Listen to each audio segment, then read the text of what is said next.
নৌকা ঘাটের মাঝিদের কষ্ট লাঘবে নৌকা ঘাটেই তৈরি হয়েছে নৌকায় আজব হোটেলের। নৌকা ঘাটের মাঝিরা পারাপার করে খুব সামান্যই জীবিকা অর্জন করেন, যা দিয়ে কষ্ট করে পরিবার নিয়ে দিন যাপন তাদের। নুন আনতেই পান্তা ফুরায় এই ঘাটের মাঝিদের।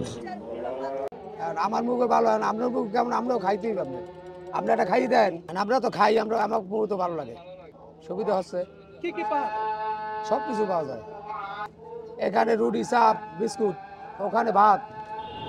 বুড়িগঙ্গা নদীর পারে নৌকা ঘাটে গরিবের আজব হোটেল। কেন বলছি আজব হোটেল? কারণ নৌকা ঘাটে কখনো হোটেল দেখা যায়নি। এবারই প্রথম দেখলাম বুড়িগঙ্গা নৌকা ঘাটে নৌকা হোটেল।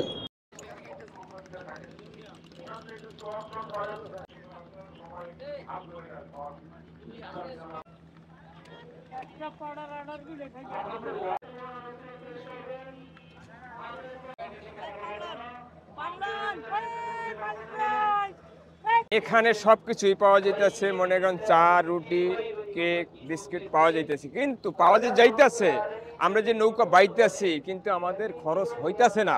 বর্তমান যুগে আমাদের ঘাট হইলে বন্ধ করে দিচ্ছে আওয়ামী লীগ সরকার। তখন আমরা খাইতেছি না। একটা মানুষের নর্মালে মনে 200-300 টাকা খরচ, এই খরচের টাকাটাই আমাদের উঠতেছে না। এখন পেটে পেটে থাকি, তা আমাদের ফ্যামিলি কিভাবে বাঁচে? বাঁচার কোনো পথ দেখি না। আমাদের ঘাট যদি খুলে দেয়, মসজিদের লগে ঘাট, তখন যদি ডাইল ভাত খাইয়া বাঁচতে পারে আমাদের ফ্যামিলি, হাজার হাজার লোকের ফ্যামিলি, অন্তত 1000 মাঝি আছে এই ঘাটটা ভিতরে, তারা এখন বর্তমানে অসহায় অসুবিধায় পড়ে রয়েছে।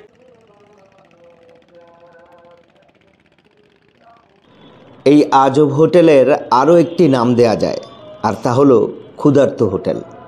কারণ মাঝিরা যখনই তাদের ক্ষুধা নিবারণের কথা চিন্তা করেন, তখন তারা বাসায় না গিয়ে এখানেই তাদের ক্ষুধা নিবারণ করেন। এজন্যই ক্ষুধার্ত হোটেলও নাম দেয়া যায়। একটু সুবিধা হইতেছে, এটা সুবিধা হইতেছে, কিন্তু আমাদের সুবিধা যে হইতেছে, আমরা টাকাটা কোথায় পাবো?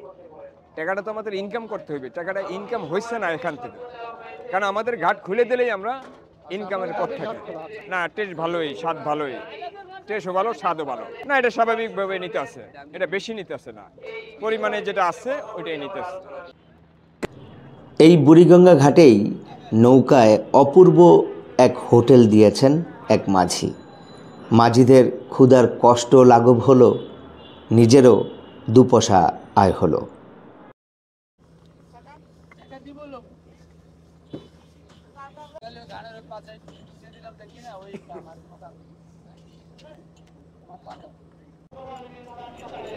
ঢাকার বুড়িগঙ্গা থেকে চেঞ্জ টিভি.live।